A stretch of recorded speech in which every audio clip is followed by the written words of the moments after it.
10 days.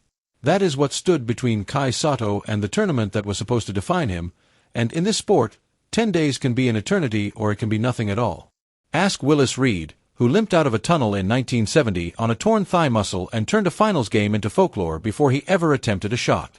Ask Isaiah Thomas, playing on a sprained ankle in the 1988 finals, scoring 25 points in a third quarter that still gets replayed in barbershops. Basketball has always kept a ledger of men who arrived broken and played anyway, and in August of 2023, in a gymnasium in Pasig City, a 7'3" center from the Philippines joined that ledger under circumstances stranger than most. Here is what makes this story different from Reed's, from Thomas's, from the whole mythology of the wounded warrior taking the floor. Nobody actually knew if Kai Sotto's back would hold. Not his own doctors. Not the National Federation's doctors. Not Sotto himself, if we are being honest about what an athlete can and cannot feel in his own spine. There was no defining scan, no single image that settled the argument. There was, instead, a negotiation. A quiet, tense, 10-day negotiation between two medical camps that did not fully trust each other, conducted in the shadow of a World Cup that the Philippines had waited a generation to host. Let's establish the stakes, because they were enormous, and because Filipino basketball fans of a certain age will remember exactly how enormous. The 2023 FIBA World Cup was co-hosted by the Philippines, Japan, and Indonesia. For a nation that lives and breathes this game with an intensity matched by very few countries on Earth, this was not simply an event. It was validation. It was proof, arriving at last, that Philippine basketball belonged on the same stage as the sport's greatest cathedrals. And at the center of the host nation's hopes stood a 20-year-old big man who had spent years being told he might be the answer to a question the country had been asking since the days of Robert Jaworski. Could a Filipino talent go all the way to the top of the world game? Sotto had been chasing that answer through a peculiar odyssey. He had bypassed the college route that so many expected him to take, signing instead with the G.League Ignite program before international basketball pulled him elsewhere. He had played 2 seasons with the Adelaide 36ers in Australia's National Basketball League, sharpening his footwork against grown men in a physical, veteran-heavy league that does not coddle young centers. He had declared for the 2022 NBA draft and gone unselected, a gut punch that would have derailed lesser prospects, and he had absorbed it, signed with the Hiroshima Dragonflies of Japan's B.League, and kept building. By the summer of 2023, he had earned another look, this time with the Orlando Magic's Summer League roster. A legitimate NBA opportunity dangled in front of a player whose entire career had been defined by chasing exactly that kind of chance. Consider what that Summer League invitation actually represented in the broader arc of his career. This was a player who had walked away from the traditional NCAA pipeline that so many expected him to follow, choosing instead an unconventional route through the G-League, through Australia, through Japan, precisely because he and those around him believed a more direct road to the league's door might exist. An NBA franchise's Summer League roster spot, however unofficial and unglamorous it can look from the outside, was validation of that gamble. It meant a team with actual roster decisions to make had watched him closely enough to want a longer look. That single game against the Boston Celtics, then, carries a weight that goes beyond the immediate injury itself. It was the exact moment where two of the central threads of Sotto's career, his pursuit of the NBA and his obligation to Gilas Pilipinas, collided physically inside his own body. He was hurt chasing the first ambition, and the injury then threatened to derail the second. This is the quiet tragedy buried inside so many international basketball careers, rarely stated so plainly. The pursuit of an individual dream and the fulfillment of a national obligation do not simply coexist peacefully. They compete for the same limited resource, a young athlete's body, and sometimes, as it did that summer in Orlando, they collide directly. And then, in a summer league game against the Boston Celtics, something went wrong in his back. Not catastrophically. Not in the way that ends careers. But enough. Enough that a promising audition in Orlando's Silver and Blue turned into a study in discomfort. Enough that the injury followed him home to a country that was, at that very moment, building a fortress of civic pride around his presence in the World Cup lineup. The timing could not have been crueler. Gilas Pilipinas needed him whole. The tournament was 2 weeks away.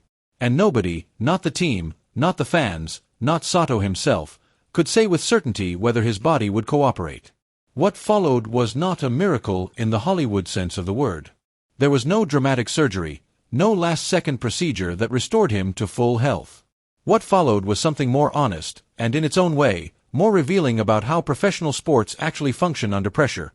A standoff between competing diagnoses, resolved not by medical certainty but by something closer to institutional will. Coach Chot Reyes made his position clear from the outset, saying that Gilas Pilipinas would not, in his words, throw an unfit Sotto into the fire. That single phrase told you everything about the tightrope the coaching staff was walking. On one side sat the temptation every host nation feels. Get your best player on the floor, whatever it takes, because the crowd deserves to see him and the moment demands him. On the other side sat the far more sober responsibility of protecting a 20-year-old's long-term career from a short-term impulse. Reyes chose caution publicly, even as the calendar worked against him. For much of early August, Sotto was a ghost around the national team. He showed up to practices in street clothes. He was absent from team photos posted by the Samahang Basketball ng Pilipinas, absences that fans and reporters parsed like tea leaves, searching for meaning in every missing face in every image. When Reyes set a deadline in late July for players intending to commit to the World Cup build-up, Sotto arrived at the Meralco practice facility but did not suit up, choosing instead to shoot in street clothes after the session had already ended. It was a small, almost symbolic gesture, present but not yet participating, committed but not yet cleared. The complication, and this is the part of the story that separates it from a simple recovery narrative, was that the two medical camps were not reading from the same script. Sotto's personal doctors reportedly had an MRI that suggested he needed further rehabilitation before returning to full contact. The SBP's own medical staff, working with different information and under different institutional pressure, believed he could be integrated. Reyes told reporters plainly that the Federation's doctors had found him fit even as Sotto's camp maintained their scans said otherwise. Two sets of professionals, two sets of loyalties, looking at the same 20-year-old spine and arriving at different conclusions. This is the unglamorous reality behind so many cleared-to-play headlines across every sport. Less a single moment of medical resolution, more negotiated peace between parties who each have something at stake in the outcome. The peace came on August 15th, 10 days before tip-off, when SBP President Al Panlilio stood before the Philippine Sports Writers Association and announced that the standoff was over. His own words are worth sitting with, because they tell you something true about how these situations actually resolve in the real world, away from the mythology. Panlilio admitted that the Federation's doctors never actually reviewed the MRI results that Sotto's camp had cited. There was no imaging breakthrough, no smoking gun scan that proved the back was sound. Instead, the two sets of doctors simply met, talked, and agreed to move forward. Panlilio framed it as wanting closure, wanting to stop relitigating the injury and instead focus on the tournament bearing down on all of them. It was a decision built on trust and institutional urgency as much as clinical certainty, and there is something almost startlingly candid about a Federation president saying so publicly, without spin, 10 days before the biggest event his organization had ever staged. That is the real drama here, and it is worth dwelling on because it reframes the entire episode. This was not a medical miracle in the sense of a body healing faster than science expected. This was a high-stakes gamble, made under the glare of a home World Cup, by people who genuinely did not have all the answers and chose to act anyway. Reyes himself signaled the tightrope was still not fully behind them, telling reporters that Sotto's most immediate task in the 10 days remaining was not spinal recovery but conditioning, rebuilding game fitness after weeks of limited activity. You could see him tiring during those first sessions back, Panlilio noted, an admission that the clearance had resolved the availability question but not the readiness question. Those are not the same thing, and any veteran of this sport knows the gap between them can be the difference between a hero's homecoming and a cautionary tale. Sotto was not the only injury story tangled up in that final stretch before the tournament. Scotty Thompson, who had fractured his hand playing in Europe, was working his way back into rhythm at the very same practices, a parallel recovery that underscored just how thin the margin for error had become for a Gilas roster trying to be whole for the moment history had handed them. Panlilio described Thompson as fit but simply needing to rediscover the rhythm of live competition, the exact same language of cautious optimism that hung over Sotto's own return. Two key pieces of the national team's puzzle, both racing an identical 10-day clock, both cleared on paper before either had truly proven himself game-ready in practice. What makes this worth revisiting, worth sitting with in detail rather than reducing to a headline about clearance and relief, is what it tells us about the machinery behind every player is cleared to play story we consume as fans. We see the box score. We see the highlight. We rarely see the negotiation, the competing MRIs, the Federation president openly admitting his own doctors never looked at the scan that mattered most to the other side. Sotto's 10 days were not a miracle of medicine. They were a case study in the messy, human, high-pressure decision-making that determines who takes the floor in moments the whole country is watching. Consider, too, what Sotto was carrying into this decision beyond the physical. This was a player who had already absorbed one of the more public disappointments a young prospect can endure, going unselected in the 2022 NBA draft after 2 seasons proving himself against grown professionals in Australia. He had rebuilt his stock in Japan's B.League. He had earned a second NBA look with Orlando specifically because scouts believed the flashes were real, the mobility unusual for a man his size, the give-and-go instincts as a passer out of the post, the rim protection upside that made him a defensive proposition few Asian-born centers in league history had ever presented. And then, in the middle of proving all of that in Summer League against the very league he was chasing, his back betrayed him. The psychological weight of that timing cannot be separated from the physical question of whether he was ready. A player desperate to prove himself worth the hype is not always the most reliable narrator of his own pain, and it is to Reyes's credit, and to the credit of whichever doctors ultimately erred toward caution in those final internal deliberations, that Sotto was not rushed back the moment he could stand upright. By the time Sotto was formally cleared, the calendar had already dictated the next test: 3 tune-up matches against Ivory Coast, Montenegro, and Mexico, the last dress rehearsals before the tournament itself. These were not throwaway exhibitions. For a player returning from weeks of limited activity, they were the only available proving ground, the only chance to answer Reyes's stated concern about conditioning before the games actually counted. Sotto took the floor in all 3, working himself back into game speed under the least forgiving spotlight imaginable, a home crowd and a national media apparatus watching his every movement for signs of the injury resurfacing. Then came August 25th, and the moment the entire 10-day saga had been building toward: the Philippines' opening game of the 2023 FIBA World Cup against the Dominican Republic at the Philippine Arena in Bocao. The building held what was reported to be approaching 50,000 fans, a crowd that threatened to eclipse the FIBA World Cup single-game attendance record set in Toronto back in 1994. Think about what that means for a moment. A basketball crowd in the Philippines, for a group stage game, challenging a mark set at a World Championship final on another continent nearly 3 decades earlier. That is not simply enthusiasm. That is a nation's basketball culture announcing itself on the largest possible stage, and Sotto's presence on that floor, cleared just 10 days prior under circumstances nobody could have fully guaranteed, was central to the entire spectacle. Team captain Japeth Aguilar, speaking before that opening game, offered a line that captured the tactical reality Gilas was facing regardless of Sotto's health. Containing Dominican Republic star Karl-Anthony Towns, Aguilar suggested, might require a village, not a single 7'3" center freshly returned from injury limbo. It was an honest acknowledgement that Sotto's availability, however dramatic its resolution, did not by itself solve the basketball problem in front of them. Towns was, and remains, one of the most skilled offensive big men the international game has ever had to defend, a shooter and scorer who could punish a defense reliant on a single rim-protecting presence still finding his legs.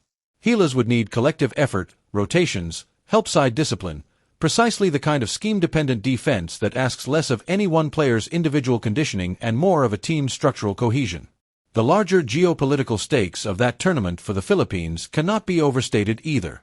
Gilas entered Group A alongside a world-ranked 10th Italy, a 23rd-ranked Dominican Republic, and a 41st-ranked Angola, chasing an outright berth to the 2024 Paris Olympics as the highest-finishing Asian nation in the entire field.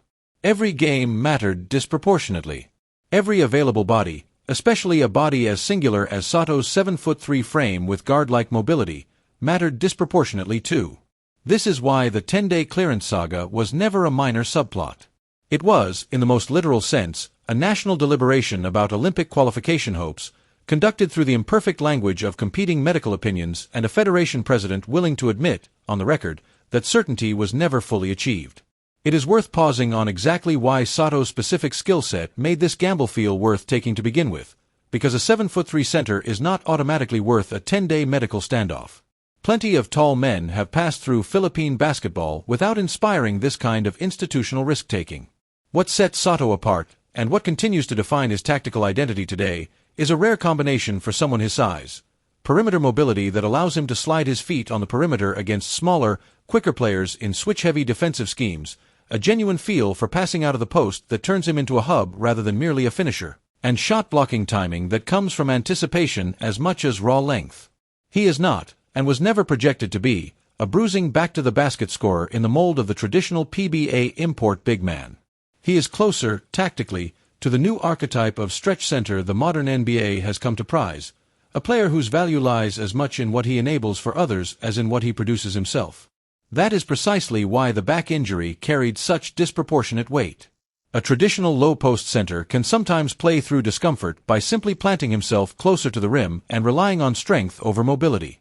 Sotto's entire value proposition depends on lateral quickness and defensive versatility, the very qualities a compromised back threatens first. Ask any pick-and-roll coverage specialist what a hedging big man needs from his lower back and hips, and the answer is everything. The explosiveness to jump out and contain a ball handler, then the recovery speed to tag a rolling teammate, then the balance to contest a shot without fouling. A center playing through back spasms is not simply enduring pain. He is attempting a defensive assignment that specifically punishes the exact area of his body that is compromised. This is what made Reyes's public caution so tactically sound, whatever the emotional cost of holding a hometown hero out of practice reps.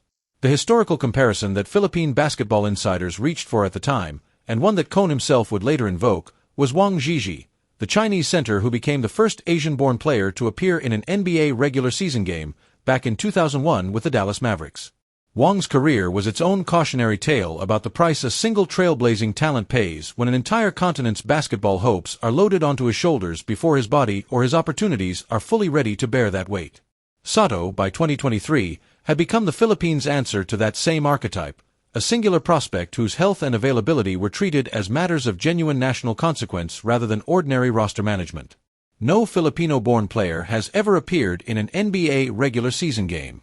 That fact alone explains why a 10-day back injury became a 10-day national conversation, and why a federation president felt compelled to explain his medical reasoning in public rather than behind closed doors.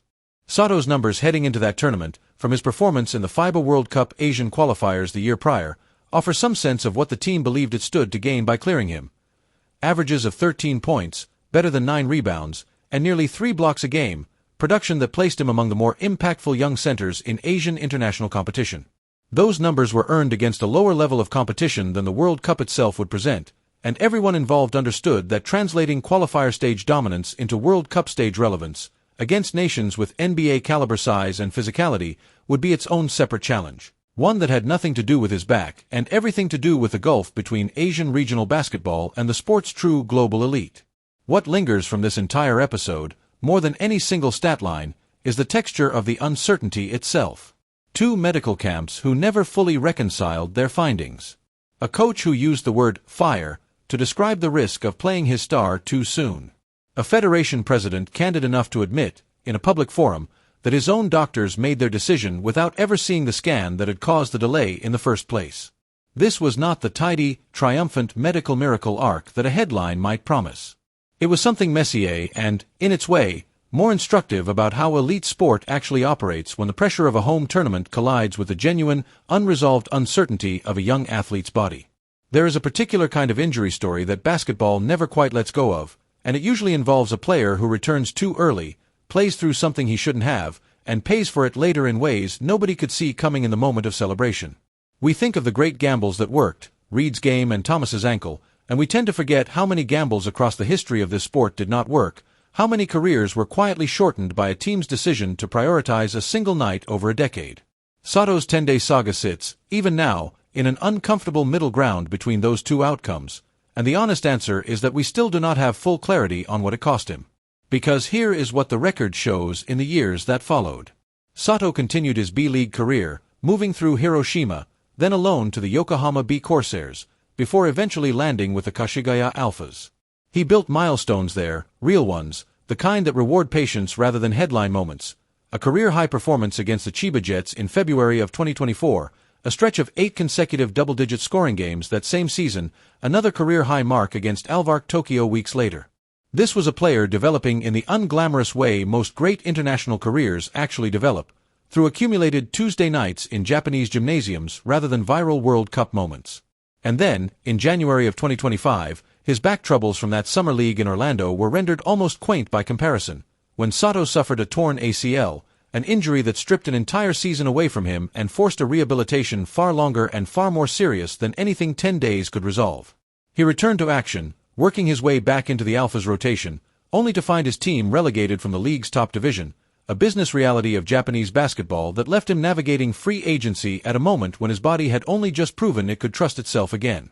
It is impossible not to draw a line, however imprecise, between a young center whose first serious professional test was a rushed, negotiated return to a national team obligation, and a young center who several years later suffered the kind of catastrophic knee injury that ends up, in retrospect, reframing every earlier close call as a warning sign rather than a footnote. This is not to say the 2023 clearance caused the 2025 ACL tear. Basketball injuries rarely offer that kind of clean causality, and any honest broadcaster resists the temptation to manufacture connections the medical evidence cannot support. But it is to say that Sotto's career has been defined, from that very first summer league back spasm onward, by an unresolved tension between two competing versions of urgency. The urgency of a nation that has waited generations for a player like him, and the urgency, quieter but ultimately more important, of a young body that needs time the sport is rarely willing to give it. That tension has not gone away. It has simply changed shape.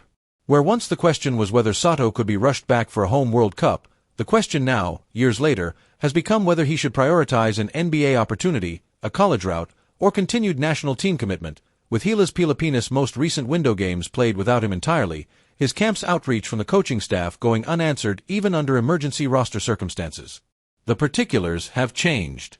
The underlying dynamic, a supremely gifted big man forced away his own long-term trajectory against the immediate hopes of an entire basketball nation, has not. What does this mean for the next 5 years? It means the Philippines will likely spend that stretch still searching for resolution to a question first posed loudly back in 2023. Is Kai Sotto the player who finally breaks the barrier no homegrown Filipino talent has ever broken, an actual NBA regular season appearance? Or is he destined to become another cautionary tale of generational talent worn down by the accumulated weight of competing obligations, each one reasonable in isolation, together corrosive? The B.League milestones suggest real progress. The ACL tear suggests real fragility. The unanswered outreach from his own national federation suggests a relationship between player and program that has grown more complicated, not less, since that 10-day scramble in August of 2023. There is no tidy answer to offer here, and any broadcaster who claims otherwise is selling you something. What we can say, with the benefit of hindsight that 2023 did not have, is that the clearance itself, however it was reached, was never really the story.